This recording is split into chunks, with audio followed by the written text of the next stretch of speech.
تو وہ پیٹھ پھیر کر بھاگے اور مڑ کر نہیں دیکھا۔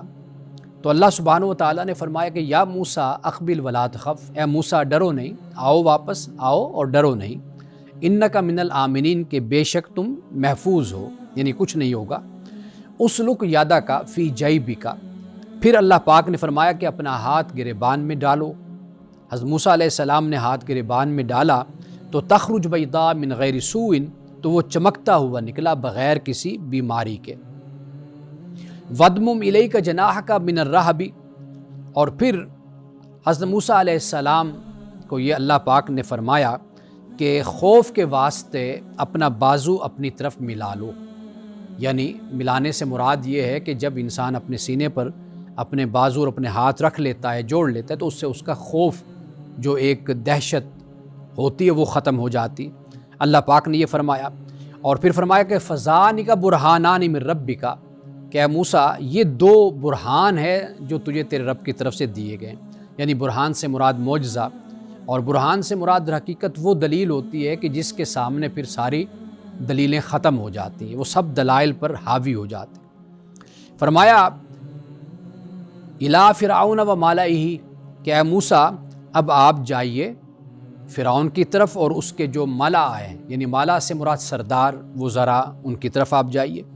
یعنی حضرت موسیٰ علیہ السلام کو اللہ سبحانہ و تعالیٰ نے یہاں پر پہلے دو معجزے اللہ تعالیٰ نے عطا فرمائے، اور انہم کانوا قوما فاسقین، اور فرمایا کہ یہ جو فرعون اور اس کے جو وزراء ہیں، درباری ہیں، سردار ہیں، کہا کہ یہ نافرمان لوگ ہیں۔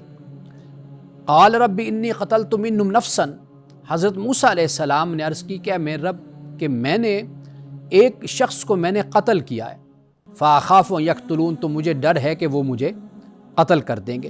حضرت موسیٰ علیہ السلام نے یہ جو اسلوب اختیار کیا، یہ در حقیقت ایک عاجزی کا اسلوب ہے۔ حالانکہ ہم پہلے پڑھ کر یہ آئے کہ حضرت موسیٰ علیہ السلام سے جو یہ ہوا، یہ عمل غلطی سے ہوا، یعنی اس طرح کہ آپ نے مکہ مارا یا تھپڑ مارا، تو تھپڑ یا مکے سے کسی کی جان نہیں نکل جاتی، لیکن وہ شخص پہلے اپنی صحت کے لحاظ سے، یہ جسمانی لحاظ سے اس سطح پہ تھا، اس حالت میں تھا کہ وہ تھپڑ سے مر گیا۔ لیکن حضرت موسیٰ علیہ السلام کا یہ انداز اللہ کی بارگاہ میں ایک عبدیت کا انداز ہے۔ کہا کہ میں نے ایک شخص کو قتل کر دیا تو مجھے ڈر ہے کہ وہ مجھے قتل کر دیں گے۔ واخی ہارون، تو عرض کے مولا کہ میرا بھائی ہارون ہوا افصح منی لسانا، کہ وہ زبان میں مجھ سے زیادہ فصیح ہے۔ حضرت موسیٰ علیہ السلام نے واحلل عقدۃ من لسانی کی دعا کہ اللہ میری زبان کی گرہ کو کھول دے۔ یہ اللہ سبحانہ و تعالیٰ کی طرف سے کسی میں کوئی خوبی اور کسی میں کوئی خوبی ہوتی ہے، کسی میں کوئی صفت، کسی میں کوئی صفت ہوتی ہے۔ تو حضرت موسیٰ علیہ السلام نے اس بات کو اللہ کی بارگاہ میں بیان کیا، فَأَرْسِلُوا مَعِيَ رِدْءًا يُصَدِّقُنِي، تو اے اللہ اس کو ہارون کو میرے ساتھ تو ایک مددگار کے طور پر بھیج دے کہ وہ میری تائید کرے، انی اخاف ان یکذبون، اور مجھے اس بات کا ڈر ہے کہ وہ مجھے جھٹلائیں گے۔ ناظرین کرام، اس صورتحال کو اگر آپ نے سمجھنا ہے تو پھر آپ یہ دیکھیے کہ حضرت نوح علیہ السلام 950 سال تبلیغ کرتے رہے، اتنے لوگ بھی تیار نہ ہوئے کہ جو کشتی کو بھر سکیں۔ اسی طرح حضرت لوط علیہ السلام کی بھی دعوت اور تبلیغ کو آپ دیکھیے، تھوڑے سے لوگ تیار ہوئے، اور اس وقت جہالت کا یہ عالم تھا کہ لوگ پتھر مارنے کے لیے تیار ہو جاتے تھے، عزت اتارتے تھے، تمسخر کرتے تھے، انبیاء علیہ السلام کو ستاتے تھے۔ سال ہا سال کی محنت کے بعد کچھ لوگ تیار ہوتے تھے۔ تو حضرت موسیٰ علیہ السلام جس خوف کا یا اندیشے کا اظہار کر رہے ہیں، وہ اس زمانے کے حساب سے سمجھنے کی ضرورت ہوتی ہے۔ آج ہمارا زمانہ ہے تو الحمدللہ اس زمانے میں ہمیں کچھ نہ کچھ لوگ ہماری بات کو سننے کے لیے تیار ہو جاتے ہیں۔ ہم چینل پر بیٹھ کر بات کریں، کہیں پر کسی مجلس میں بات کریں، کچھ نہ کچھ لوگ ہماری بات کو سنتے اور اس پر آمادہ ہوتے ہیں۔ لیکن اگر آپ ہزاروں سال پہلے اگر آپ جائیے، قرآن مجید نے انبیاء علیہ السلام کی اور رسل کی جو سیرت بتائی اور ان کی بایوگرافی اور تاریخ کا ذکر کیا، وہاں پر ہم دیکھتے ہیں کہ قدم قدم پر ان کے سامنے بڑی رکاوٹیں پیدا ہوئی، لوگوں نے ان کا انکار کیا، اور کئی سال گزر گئے، چند لوگ بڑی محنت کے بعد تیار ہوئے، لیکن وہ لوگ پھر تھے بڑے خاص قسم کے، کوالٹی میں بہت اچھے تھے، بہت اعلیٰ کوالٹی کے لوگ تھے۔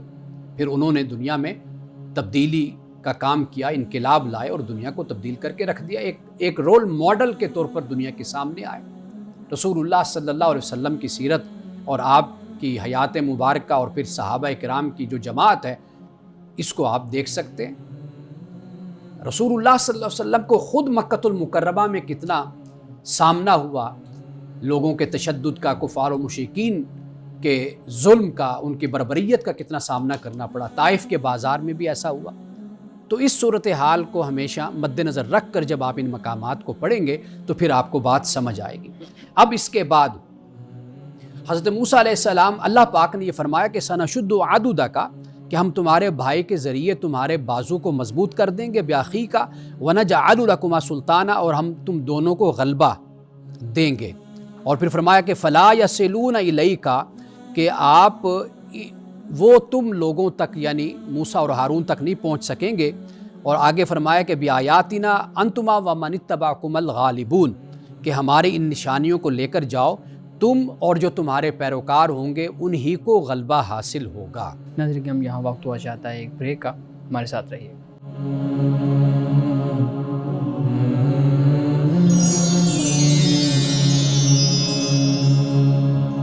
ویلکم بیک ناظرین، ہمارے صاحب بہت شکریہ، آپ نے بہت اچھے اور مدلل انداز میں گفتگو کی۔ حضرت موسیٰ علیہ السلام کا قصہ جو سورۃ القصص میں بیان کیا گیا ہے وہ چل رہا ہے۔ جب حضرت موسیٰ علیہ السلام کو وہ شیخاً کبیر جن کے بارے میں بات قرآن کر رہا ہے انہوں نے بلایا، تو انہوں نے یہ شرط رکھی کہ ہم تمہیں بھلا آدمی پاتے ہیں تو تم 8 سال یا 10 سال جو ہے نا وہ ہماری خدمت میں رہو گے یا بکریاں چراؤ گے، اس طرح سے۔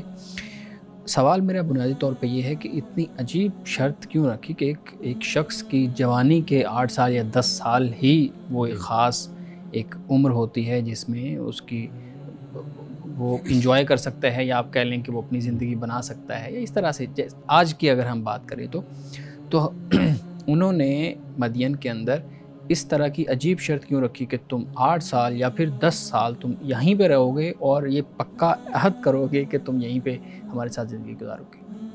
اچھا، یہ جو 8 یا 10 سال ہیں، چونکہ انسانی تاریخ کا ہم مطالعہ کرتے ہیں تو ہمیں حق مہر کا ایک تصور ملتا ہے۔ اچھا، یعنی کہ جب کوئی شخص کسی سے شادی کرتا ہے، نکاح کرتا ہے یا اس کا نکاح کروایا جاتا ہے تو کوئی نہ کوئی بطور ذمہ داری یا کہہ لیجیے ایک حق مہر مقرر کیا جاتا ہے۔ بالکل صحیح۔ تو یہ مفسرین کرام نے کہا کہ یہ ایک حق مہر کے طور پر رکھا گیا 8 یا 10 سال، ایک بات۔ دوسری بات یہ سمجھ آتی ہے کہ دیکھیے کہ جب ایک انسان ہے، ایک خاندان ہے، وہ سسرال ہے، حضرت موسیٰ علیہ السلام کا سسرال بنتا ہے۔ اب وہ والد بھی بوڑھے ہیں اور ایک بیٹی پھر رہ جاتی ہے، تو واضح بات ہے کہ اس گھر کو کسی حد تک سپورٹ کی ضرورت ہوگی۔ تو ہے ایک شیخ کبیر ہے اور پھر ایک نوجوان حضرت موسیٰ علیہ السلام وہاں کا حصہ بن جاتے ہیں، اس فیملی کا، خاندان کا حصہ بنتے ہیں۔ تو جب آپ اس میں شامل ہوتے ہیں تو وہ ممکن ہے کہ اس مدت کا مقرر کرنا اس حساب سے بھی ہو کہ جو وہ بزرگ ہیں ان کی ایک خاص عمر تک ان کا جینا ہو، یا ایک حیات اور زندگی ہو کہ بھئی اس عمر تک آپ ہمارے ساتھ رہیے۔ اور کئی مرتبہ یہ بھی ضرورت ہوتی ہے کہ ایک حفاظت کا تصور بھی نوجوان کے ساتھ ہوتا ہے۔ اس وقت کوئی شہر ہنستے بستے تو نہیں تھے نا کہ آباد شہر ہوں، واضح بات ہے کوئی بستی ہوتی ہے، کوئی علاقہ ہوتا ہے، وہاں پر 100 قسم کے خطرات اور مسائل ہوتے ہیں۔ تو ممکن ہے حضرت موسیٰ علیہ السلام کی شکل میں ان کو ایک مضبوط سہارا میسر آیا ہو کہ جس کی بنیاد پر انہوں نے کہا ہو کہ آپ ہمارے پاس 8 سال یا 10 سال آپ ہمارے پاس وقت گزاریں۔ تو ایسی بہت سی وجوہات سمجھ آ سکتی ہیں، لیکن قرآن پاک نے جو بیان کیا وہ صرف اس مدت ہی کو بیان کیا ہے کہ جس کی طرف پھر ہمارے مفسرین نے یہ اشارہ کیا اور بیان کیا کہ بھئی اس سے مراد وہ حق مہر بھی ہو سکتا ہے کہ جو پہلے زمانوں میں اس طریقے سے بھی ادا کیا جاتا تھا۔ بالکل ٹھیک ہے۔ مولانا صاحب یہاں ایک سوال میرے ذہن میں آ رہا ہے، آپ مجھے بتائیے گا کہ ہم اس پہ خاص طور پہ بات کریں، حق مہر والے پہ ایک خاص موضوع ہم لے کے، یا ابھی میں ایک سوال میرے ذہن میں ضمن آ رہا ہے؟ دیکھیے حق مہر کو ایک مستقل یعنی موضوع بنا لیں، اس پر کریں گے، بالکل ٹھیک ہے، اور بہت سے سوالات ہمارے ناظرین کی طرف سے بھی آتے ہیں، تو وہ اس طرح جمع جب ہو جائیں گے تو پھر انشاءاللہ بالکل ٹھیک ہے، بہت خوبصورت۔ اچھا مولانا صاحب، ہمارے ناظرین کی طرف سے آج پھر بہت زیادہ سوالات ہیں، اور خاص طور پہ میں ناظرین کے سامنے یہ ذکر کرتا چلوں کہ ہم نے جمعہ کا جو دن ہے وہ خاص طور پہ اس آپ کے سوالات کے لیے رکھا ہے کہ ہم آپ کے سوالات کو ایڈریس کیا کریں گے، کیونکہ آپ کے سوالات اب بڑھتے جا رہے ہیں، اور انشاءاللہ ہم جمعہ کا جو دن ہے اسپیشلی اس دن آپ کے سوالات کو ضرور لیا کریں گے۔ مولانا صاحب، آج بھی میں آپ کے سامنے جو ہے نا وہ سوال رکھتا ہوں۔ ایک سوال یہ ہے کہ جو جمعہ کے دن قاری صاحب جب کھڑے ہوتے ہیں خطبہ دینے کے لیے، یعنی یہاں پہ عربی خطبہ کی بات کی جا رہی ہے، تو پہلے خطبہ میں ہاتھ باندھ لیتے ہیں، دوسرے خطبہ میں ہاتھ چھوڑ دیتے ہیں، اور لوگ بھی ان کو دیکھ کے جب بیٹھے ہوتے ہیں تو اسی حالت میں یا اسی طریقے سے عمل کرتے ہیں۔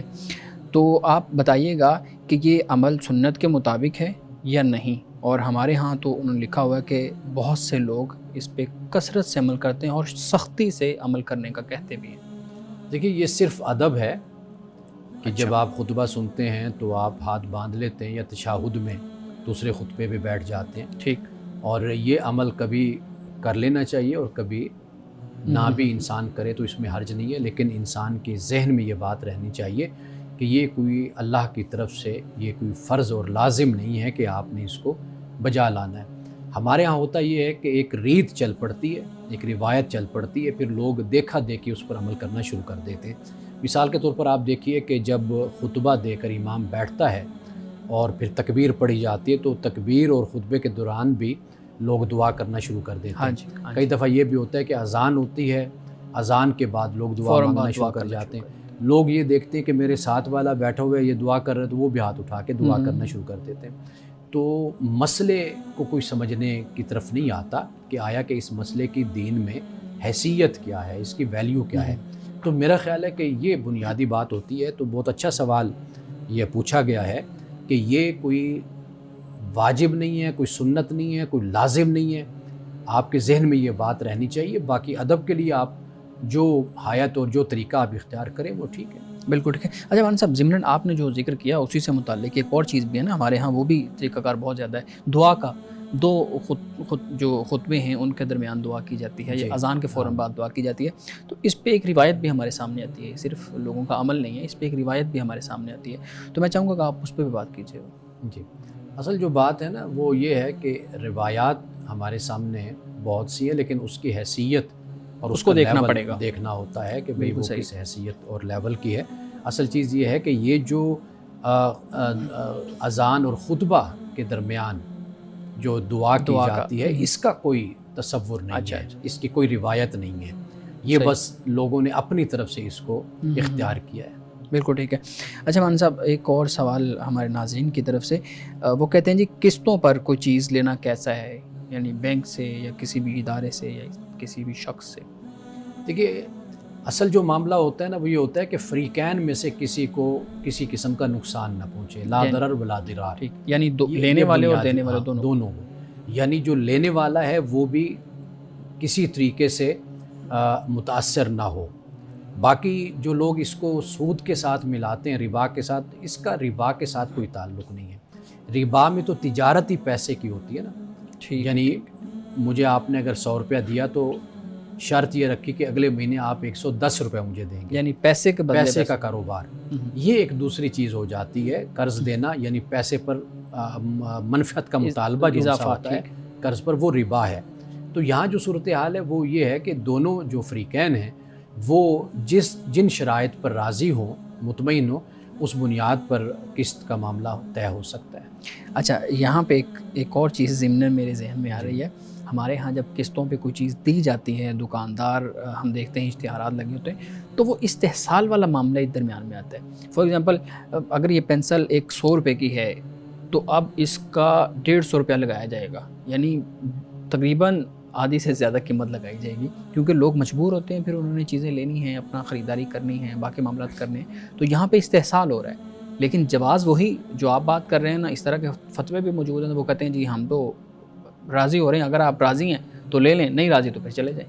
دیکھیے، استحصال تو کہیں پر بھی نہیں ہونا چاہیے، اور کہیں پر بھی ہو سکتا ہے. یعنی مثال کے طور پر آپ دیکھیں کوئی بازار میں کپڑے لینے جاتا ہے, اب کپڑے کی قیمت اگر 100 روپے ہے وہ 500-1000 روپے لگا رہا ہے, ایسے تو ہی واضح بات ہے کہ وہ بھی وہاں پر غلط کر رہا ہے. تو اصل چیز یہ ہے کہ دیکھا جاتا ہے کہ بھئی جو کلائنٹ ہے, جو کسٹمر ہے, اس کو اس حد تک زیادہ اس سے لیا جائے, یعنی کہ جس سے میرے جو معاملات ہیں مناسب طریقے سے وہ ٹھیک رہیں.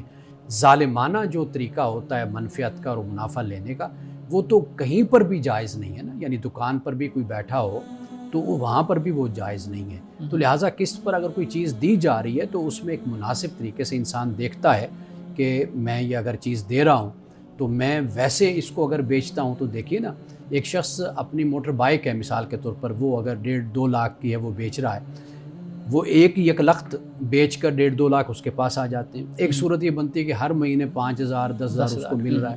اب اس میں فرق تو ہے نا, آخر وہ کاروبار کر رہا ہے, اب اس کے اخراجات اور اس کے معاملات, اور پھر کئی دفعہ یہ ہوتا ہے کہ اس چیز کی قیمت بڑھ جاتی ہے. جب قیمت بڑھ گئی تو اب اگر ایک چیز اس نے جب طے کی کہ میں نے اتنے کی دینی ہے, تو قیمت اس کی بڑھ کر کہیں سے کہیں پہنچ گئی, وہ وہیں پر کھڑا ہوا ہے. تو ایسی بہت سی صورتیں ہوتی ہیں کہ جو مل بیٹھ کر فریقین آپس میں پھر اس پر طے کرتے ہیں کہ جس میں دونوں کا کوئی نقصان نہیں ہونا چاہیے, دونوں کی سہولت اس میں ہونی چاہیے, استحصال نہیں ہونا چاہیے. ناظرین کرام, بقیہ سوالات لیتے ہیں ایک بریک کے بعد, ہمارے ساتھ رہیے گا.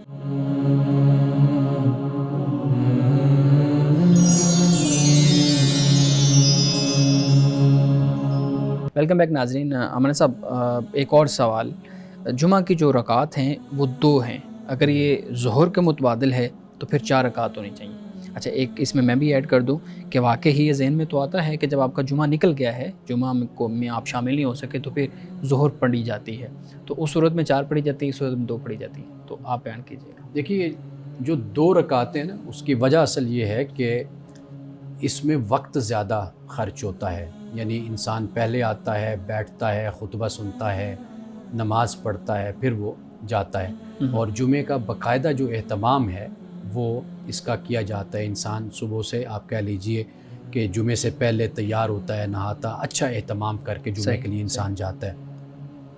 تو ہمارے علماء نے یہ لکھا ہے کہ اس میں 2 رکعتوں کی حکمت یہ ہے کہ تاکہ وہ جلد فارغ ہو کر واپس اپنے کاروبار کی طرف جا سکے. تو یہ ایک پہلو بیان کیا جاتا ہے. بالکل ٹھیک ہے.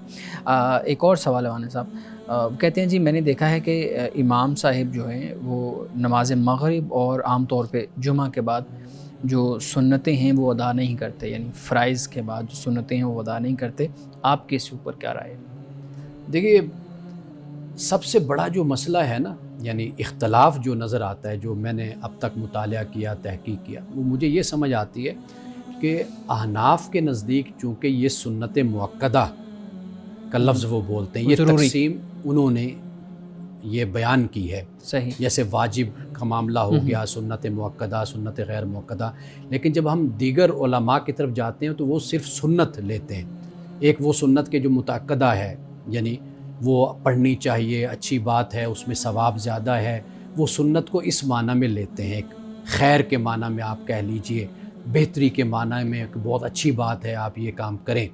لیکن جب ہم احناف کی بات کریں تو وہ سنت مؤکدہ سے جو تصور اور تاثر پیدا ہوتا ہے وہ یہ ہوتا ہے کہ ضرور یہ ہمیں اہتمام کرنا چاہیے, یہ پڑھنی چاہیے, کیونکہ رسول اللہ صلی اللہ علیہ وسلم نے ان کی تاکید آپ نے فرمائی. اسی طرح نماز مغرب کی 2 سنتیں ہیں, اور اسی طرح جمعے کا اگر انہوں نے حوالہ دیا تو اس کا بھی معاملہ یہی ہے کہ جمعے سے پہلے کی جیسے 4 سنتیں ہیں, پھر جمعہ کی نماز کے بعد 4 سنتیں, پھر 2 سنتیں. اب احناف کے نزدیک ان کو سنت مؤکدہ کہا گیا. ان کے ہاں پھر اس کا لزوم ہوتا ہے, التزام وہ کرتے ہیں, جس کو ضروری طور پر وہ اس کو پڑھتے ہیں, اہتمام کرتے ہیں. باقی اگر ہم دیکھتے ہیں مسالک کی طرف اور فقہا کی طرف, تو وہاں پر ہمیں اس کا اس طریقے سے اصرار اور تاکید ہمیں نہیں ملتی. تو یہ اصل جو چیز ہے نا, یہ لوگوں کو کنفیوزڈ کر دیتی ہے, کنفیوژن میں ڈال دیتی ہے. ان کو یہ سمجھ نہیں آتی کہ کہیں پر کوئی کہتا ہے کہ یہ ضروری ہے, کوئی کہتا ہے ضروری نہیں ہے. تو اصل جو فرق ہے نا وہ بنیادی طور پر یہ فرق ہے. اچھا امن صاحب, ہمارے پاس ایک سوال پہلے بھی آیا تھا جی, اور میں اس کو دوبارہ دہراؤں گا کیونکہ ابھی آپ نے یہ بات کی ہے. میں نے آپ کے سامنے ایک دفعہ پہلے بھی سوال رکھا تھا کہ آپ دونوں آراء بیان کر دیتے ہیں یا 4 آراء ہیں وہ بیان کر دیتے ہیں. اب یہ تو ایک شخص کو کلیئرٹی دینے کی بجائے مزید کنفیوژن میں ڈالنے والی بات ہے کہ آپ نے بتا دیا کہ یہ بھی سڑک اسی طرف جاتی ہے، یہ بھی سڑک اسی طرف جاتی ہے، ٹھیک ہے. اب بیچارہ وہ مزید کنفیوز ہو گیا کہ یار میں کس پہ چلوں. تو آپ جو 2 یا 4 آراء بیان کرتے ہیں یہ تو مزید کنفیوژن والی بات ہو جاتی ہے. دیکھیے کنفیوژن تو خود ختم ہو گئی نا جب منزل ایک ہے، راستہ کوئی بھی آپ نہیں. اب اختیار دیکھیں نا کر لیں. احناف نے ایک بات کی وجوب وہ اس کو مؤکدہ کہا، اس کو کہا. جب دوسری طرف آپ کہہ رہے ہیں کہ نہیں یہ نفل ہیں پڑھ لیں انہوں تو نے ٹھیک ہے، سنت ہاں نہ پڑھیں تو کوئی اس طرح اس جواب دہی نہیں ہے. ہاں جی تو اب یہ بھی اسکالر ہیں یہ بھی اسکالر ہیں، جی. واقعی ایک شخص تو کنفیوز ہو گئی. دیکھیے منزل ایک ہے نا، یعنی منزل کیا ہے؟ اللہ تعالیٰ کی رضا ہے، خوشنودی ہے. اور یہ علماء کا جو اختلاف ہے یہ اختلاف آپ کے لیے توسع پیدا کر دیتا ہے نا، وسعت پیدا کر آسانی دیتا ہے، آپ کے لیے آسانی پیدا کر دیتا ہے. آپ کسی چیز کو بھی آپ اختیار کر لیں تو آپ اللہ کے ہاں ماجور قرار پائیں گے. لیکن یہ ہے کہ آپ کا جو عمل ہے وہ ہوس کے تحت نہیں ہونا چاہیے، یعنی اس سوچ کے تحت نہیں ہونا چاہیے کہ جہاں پر آسانی ہو اس کو آپ اختیار کر لیں اور جہاں پہ آپ کو مشکل نظر آئے تو اس کو آپ چھوڑتے چلے جائیں. اور آپ ہمیشہ یہی انداز اور یہی طریقہ آپ اختیار کریں کہ جس میں آپ کا نفس مطمئن ہو. اس کے بجائے آپ اس چیز کو اختیار کریں کہ بھئی آپ کو کسی کے دلائل مطمئن کرتے ہیں. آپ کہتے ہیں کہ یہاں پر قرآن ہے، یہاں پر حدیث کے حوالے بھی موجود ہیں اور حدیث بھی وہ کہ جو مستند ہے. آپ کہتے ہیں کہ یہ میرے لیے زیادہ اس بات کا تقاضا کرتا ہے کہ میں اس پر عمل کروں، میرا ذہن زیادہ مطمئن ہے. دوسری طرف آپ دیکھتے ہیں کہ وہاں پر یہ دلائل اس طرح موجود نہیں ہیں. میرا کام جو ہے وہ بات کو بیان کر دینا ہے اور دونوں آراء جو ان سے ہیں وہ لوگوں کے سامنے رکھ دینا ہے. اور کبھی کبھی میں اپنی رائے بھی لوگوں کے سامنے پیش کر دیتا ہوں کہ جب میں ایک مسئلے کی تحقیق کرتا ہوں، پڑھتا ہوں اور دیکھتا ہوں تو اس کے بعد میرا اپنا ایک رجحان بنتا ہے. لیکن میرے رجحان پر بھی کوئی پابندی نہیں ہے کہ ضرور لوگ اس کو فالو کریں. بالکل ٹھیک ہے. اچھا ہمارے صاحب آخری سوال ہمارے ناظرین کی طرف سے، وہ سوال یہ ہے کہ ایک خاتون کی طرف سے یہ سوال آیا ہے کہ وہ کہہ رہی ہیں کہ میں اور میرے بچے ہم اپنے والدین کے گھر رہ رہے ہیں، اپنی ماں کے گھر رہ رہے ہیں، یعنی شوہر کے میکے کی طرف رہ رہے ہیں، اور جو شوہر کے والدین ہیں وہ بھی ہمارے ساتھ ہی رہ رہے ہیں. اب اس صورت میں ایک دن وہ شوہر آتا ہے اور اپنے بیوی بچوں کو لے جاتا ہے. اب یہاں پہ 2 راستے پھر اس خاتون نے بیان کیا بن جاتے ہیں. ایک یہ ہے کہ وہ شوہر کے ساتھ جائے، اس کی بات مانے. دوسرا یہ ہے کہ نہیں وہ والدین کی بات مان کے وہیں پہ رہے. تو اس صورت میں وہ کیا کرے؟ اس مسئلے کا سمپل اور سادہ حل یہ ہے کہ بیوی بچوں کا ذمہ دار خاوند ہے. ٹھیک ہے، بالکل وہ قوام کوئی ہے، شک نہیں، وہی کفیل ہے، ہر لحاظ سے وہ ذمہ دار ہے. اگر وہ لینے آیا ہے تو اس کے ساتھ بھیجا جا سکتا ہے. اگر ماضی کا تجربہ ایسا ہے کہ جس سے یہ معلوم ہوتا ہے کہ یہ بندہ اپنی ذمہ داریاں ادا بہتر طریقے سے نہیں کرتا، تو پھر اس کو بٹھا کر جو گھر کے بڑے ہیں، خاندان کے بڑے، دونوں طرف سے بیٹھ کر اس مسئلے کو اس طرح حل کریں کہ بھئی آپ کی جو تاریخ اور ہسٹری ہے آپ کی وہ یہ ہے کہ آپ نے کبھی بھی اپنی بیوی بچوں کے حقوق ادا نہیں کیے. اگر اب آپ لے کر جا رہے ہیں تو یہ شرائط ہیں اور یہ طریقہ ہے، اس پر آپ کو عمل کرنا ہوگا. تو لیکن آخر حق جو ہے وہ خاوند کا ہی ہے کہ وہ اپنی بیوی اور بچوں کو اگر لے کر جانا چاہتا ہے تو وہ بالکل لے کے جا سکتا ہے. بالکل ٹھیک ہے، بہت شکریہ امانے صاحب. شارق آپ کے پاس بھی کچھ سوالات ہوں گے، پلیز امانے صاحب کے سامنے رکھیے گا. جی بہت شکریہ شعیب صاحب. میں یہ جاننا چاہتا ہوں کہ انسانی ضمیر جو ہے وہ کیا ہے؟ یعنی کہ ہمیں بتایا جاتا ہے کہ جو ضمیر ہے وہ گناہ سرزد کرنے پر ملامت کرتا ہے. تو یہ جو ضمیر ہے کیا یہ ماں باپ کی تربیت اور ماحول کی وجہ سے پروان چڑھتا ہے ہمیں، یا پھر یہ خدا کی طرف سے ایک فطری صلاحیت ہے؟ یہ بھی بیان کیجیے وہ جو کہتے ہیں ہمارے ہاں ضمیر جاگنا، وہ ٹرمنالوجی کیا ہے؟ قرآن مجید نے 3 لفظ استعمال کیے ہیں.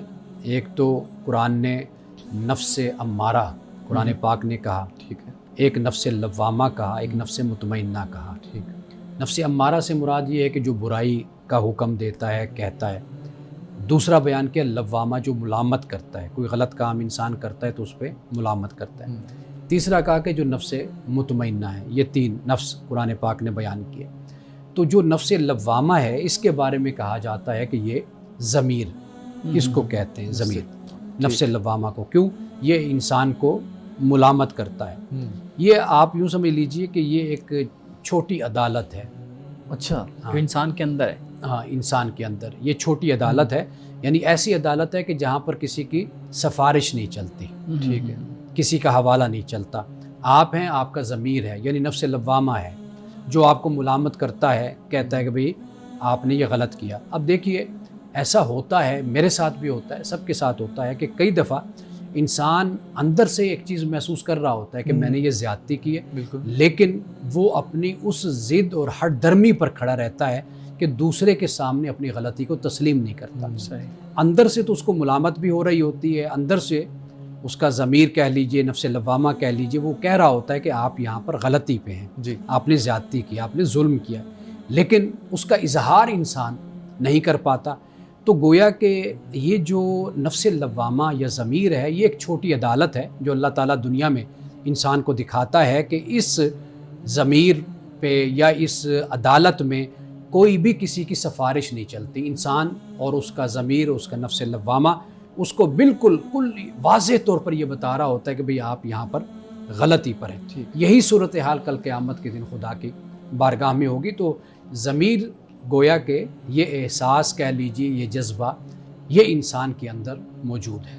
اچھا، آپ نے ابھی نفس لوامہ کی بات کی کہ انسان کے اندر یہ عنصر موجود ہوتا ہے جو اس کو ملامت کرتا ہے، لیکن ہم دیکھتے ہیں کہ ہمارے معاشرے کے کئی ایسے پہلو ہیں جن پر ہمارا جو اختلاف ہے وہ پایا جاتا ہے، یعنی کہ اس پر جو ہمارا ضمیر کا موقف ہے وہ واضح نہیں ہے. جیسے ہم بات کر لیں پردے کی، ایک اخلاقی لباس کی، تو اس کے حوالے سے اختلاف پایا جاتا ہے کہ آیا جو پردہ ہے وہ نقاب کے ذریعے مکمل ہوتا ہے یا محض دوپٹہ کافی ہے. تو ہمارا جو نفس لوامہ ہے، جو ضمیر ہے، وہ کیا اس پر محسوس کرے کہ کیا جو اگر نقاب نہیں مثلاً کیا جا رہا تو وہ یہ غلط ہے؟ اچھا، میں عرض یہ کروں گا کہ ایک ہے اصولی چیز، ایک ہے اس کا مظہر. ٹھیک ہے. اس کا مظہر، اس کا اطلاق، ٹھیک ہے، امپلیمنٹیشن، ان دونوں میں اختلاف ہو سکتا ہے. صحیح. اصول کیا ہے؟ وہ ہے اپنے آپ کو چھپانا، پردے کے بارے میں، پردے کے بارے میں، ٹھیک. یعنی اپنے سطر کو پوشیدہ کرنا، لباس پہننا ایسا کہ جس سے انسان، عورت خاص طور پر چونکہ پردے کی بات ہوئی، جی. تو عورت کے جو صنفی اعضاء ہیں وہ پوشیدہ. یہ جو چیز ہے یہ بنیادی طور پر یہ اصول ہے. آپ کسی بھی معاشرے میں جائیں گے، کہیں بھی جائیں گے، یہ چیز لاگو ہوگی اپنی جگہ پر، یہ بنیاد ہو گئی.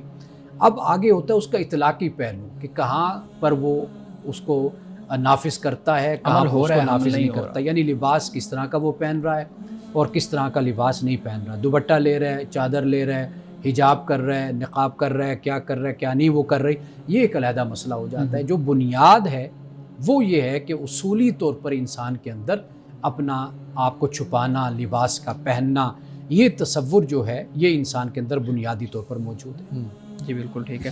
ناظرین کرام، باقی سوالات لیتے ہیں ایک بریک کے بعد، ہمارے ساتھ رہیے.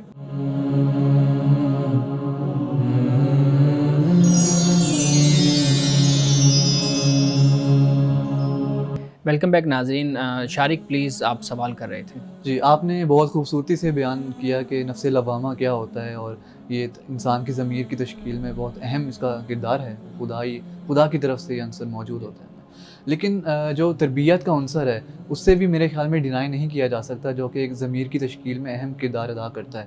وہ اس لیے میں کہہ رہا ہوں کیونکہ ہم دیکھتے ہیں کہ جو مذہبی گھرانے میں تربیت پانے والے افراد ہیں ان کے حوالے سے یہ رائے پائی جاتی ہے کہ یہ جو افراد ہوتے ہیں ان میں خوشی کا تصور نہیں ہوتا. شروع بچپن سے ہی شیطان کا تصور راسخ کر دیا جاتا ہے اور ان کو وہ پرسیو نہیں کرنے دیا جاتا جو کہ ان کے شوق ہوتے ہیں. تو جوان ہونے تک ان میں ایک کہتے ہیں کانفیڈنس کی کمی پیدا ہو جاتی ہے. تو اس سے یوں معلوم ہوتا ہے کہ جو تربیت ہے اس کا بھی ایک اہم عنصر ہے ضمیر کی تشکیل میں، کیونکہ ان کے لیے جو صحیح غلط ہے وہ ہم دیکھتے ہیں کہ معاشرے کے باقی افراد کے لیے بہت وہ مختلف پیمانہ ہوتا ہے. تو اس حوالے سے آپ فرمائیں. دیکھیے، بنیادی جو کام گھر میں ہے وہ تربیت کا کام ہے، اور بچوں کی جب تربیت کی جاتی ہے تو ان کی تربیت اسی خطوط پر کی جانی چاہیے، انہی خطوط پر کہ جن خطوط پر اللہ نے اس کو پیدا کیا ہے. یعنی وہ بنیادی چیز کیا ہے؟ وہ ہے ارادہ، انسان کا اختیار. ٹھیک ہے. یہ بنیادی چیز ہے. آپ ایک حد تک بچے کو دین سکھاتے ہیں، آپ تعلیم دیتے ہیں، اس کے بعد جب وہ بڑا ہوا، بالغ ہوا، تو اس کے بعد وہ آزاد ہوتا ہے. یہ جو آپ نے بات بیان کی ہے ہمارے ہاں، در حقیقت یہ بالکل مختلف صورت بن جاتی ہے اس سے کہ جو خدا کا دین ہے. اچھا. یعنی ایک ہوتا ہے کہ آپ مذہبیت کو اپنے اوپر غالب کرتے ہیں، یعنی آپ کا ایک خاص گروہ سے، ایک خاص جماعت سے، ایک فرقے سے آپ کا تعلق ہوتا ہے، تو آپ اپنے اسی پس منظر کو مد نظر رکھتے ہوئے اپنے بچوں کی تربیت کرتے چلے جاتے ہیں اور ان کو اسی رنگ ڈھنگ میں آپ ڈھالتے چلے جاتے ہیں. ایک تو یہ چیز ہے. دوسری چیز ہے جب آپ دین کی بات کرتے ہیں نا، دین کا معاملہ کچھ ایسا ہوتا ہے کہ دین انسان کو نارمل طور پر زندگی گزارنے کا ڈھنگ اور طریقہ سکھاتا ہے، یہ اس کا کام ہوتا ہے. جی. دو چیزوں کو بالکل جدا کر کے ہمیں دیکھنا چاہیے. آپ دیکھیے نا کہ اگر آپ کسی کو کھلاڑی بناتے ہیں تو اس کھلاڑی کے لیے تو علیحدہ ایک طریقہ کار ہوگا نا، کہ اس کو آپ ٹریننگ دیں گے، تربیت دیں گے، اس کی کوچنگ کریں گے. ایک یہ طریقہ ہوتا ہے. لیکن اگر عام طور پر آپ کو اپنی فزیکل فٹنس کے لیے ضرورت ہے تو واضح بات ہے آپ ایکسرسائز کر لیں گے، آپ واک کر لیں گے. یہ ایک عموماً اور ایک اوپن طریقہ ہوتا ہے انسان کے لیے. اسی طرح جب ہم اپنا کوئی خاص مذہبی بیک گراؤنڈ اور پس منظر میں جب بچوں کی تربیت کرتے تو ہمارے ذہن میں یہ ہوتا ہے کہ یہ ہماری جگہ پر آ کر بیٹھیں گے تو ان کے کپڑے، ان کا سٹائل، ان کی ٹوپی، ان کی دستار اور ان کا سارا کچھ اس طریقے سے ہونا چاہیے جس طریقے سے ہمارا ایک خاندانی پس منظر ہے. وہ بالکل ایک مختلف چیز ہو جاتی ہے. تو لہٰذا میں یہ سمجھتا ہوں کہ جس طرف آپ نے اشارہ کیا اس میں تو واقعی یہ چیزیں پیدا ہو جاتی ہیں، جس میں خوشی کم ہو جاتی ہے، اعتماد کم ہو جاتا ہے. ہاں، لوگ یہ توقع رکھتے ہیں کہ یہ ہنستے نہیں ہوں گے، مزاح نہیں کریں گے. تو وہ ایک علیحدہ ان کا اپنا ایک ڈیکورم کہہ لیجئے، ایک اپنی ان کا ایک امیج بن جاتا ہے، ڈیولپ ہو جاتا ہے. لیکن جب ہم سمپل سادہ دین کی طرف آتے ہیں تو اس میں اس طرح کی باتیں ہمیں نظر نہیں آتی. اچھا، آپ نے بھی فرمایا کہ وہ والدین چاہتے ہیں، مذہبی والدین خاص طور پر، کہ جو ان کا بچہ ہے وہ دینی ماحول میں تربیت پائے، دین کے مطابق اس کی تربیت ہو. لیکن ہم یہ دیکھتے ہیں کہ اگر خدا نے یعنی کہ ضمیر واضح کر دیا، طے کر دیا جیسے کہ آپ نے فرمایا، تو پھر ماں باپ کو کیا ضرورت ہے کہ وہ دین کے مطابق تربیت کریں اسپیشل بچوں کی؟ دیکھیے، تربیت ایک مختلف چیز ہے اور انسان کے اندر ایک کوالٹی کا بالقوہ ہونا یہ مختلف چیز ہوتی ہے. یعنی یہی جو بولنے کی طاقت ہے اللہ نے انسان کو دی ہے نا.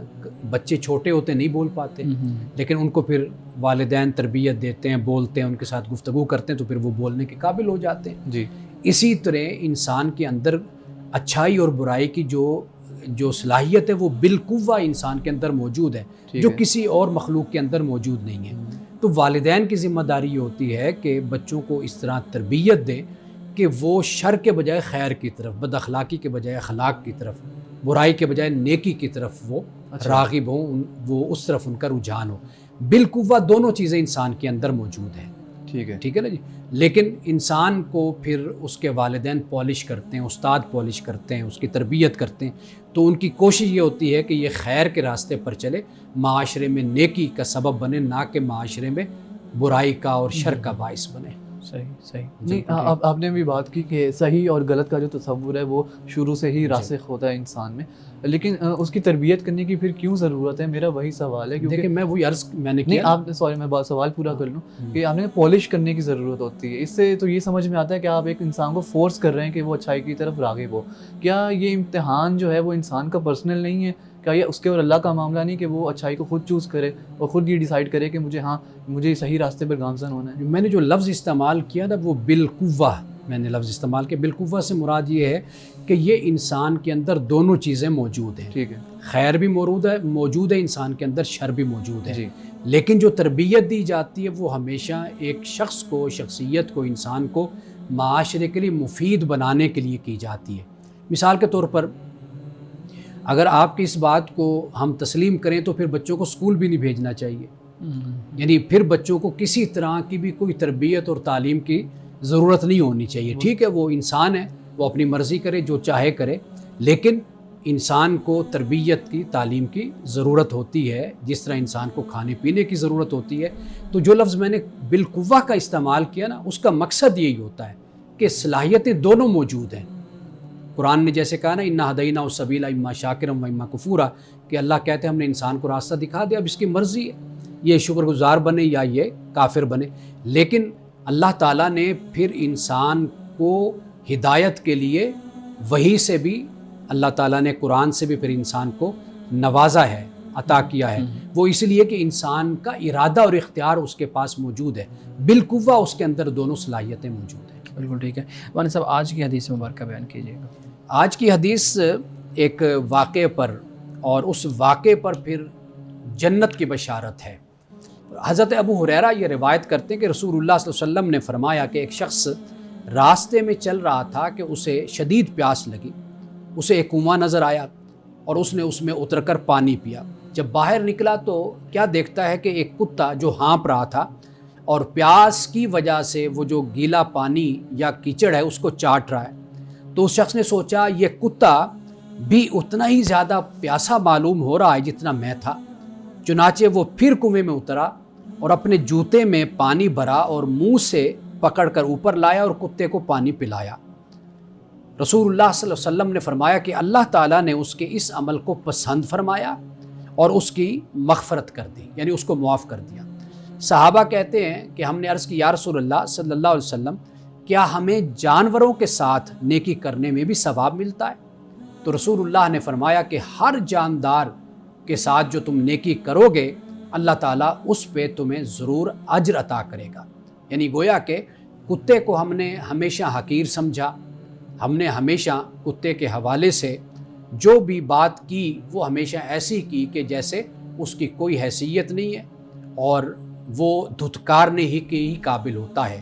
لیکن آپ دیکھیے کہ رسول اللہ صلی اللہ علیہ وسلم نے فرمایا کہ پیاسے کتے کو پانی پلانے پر بھی اللہ سبحانہ و تعالیٰ نے اس بندے کی اس عمل کو پسند ہی نہیں کیا، بلکہ اللہ تعالیٰ نے اس کو معاف بھی کر دیا۔ تو لہٰذا آپ کوئی انسان ہو اس کا تو مرتبہ بہت بلند ہوتا ہے، اللہ کی جو یہ مخلوق ہے جسے جانور کہا جاتا ہے، اگر ہم ان کے ساتھ بھی اچھا سلوک کریں گے، نیکی کریں گے تو یہ نیکی بھی ہماری کبھی ضائع نہیں ہوگی۔ ناظرین گرامی، اس دعا کے ساتھ اپنے پروگرام کا اختتام کریں گے۔ اللہ رب العزت حسن کلام اور تاثیر کلام عطا فرمائے، ہماری زبان کے گروں کو کھول دے اور سننے والوں تک خیر کا پیغام پہنچے۔ اجازت دیجیے، خدا حافظ۔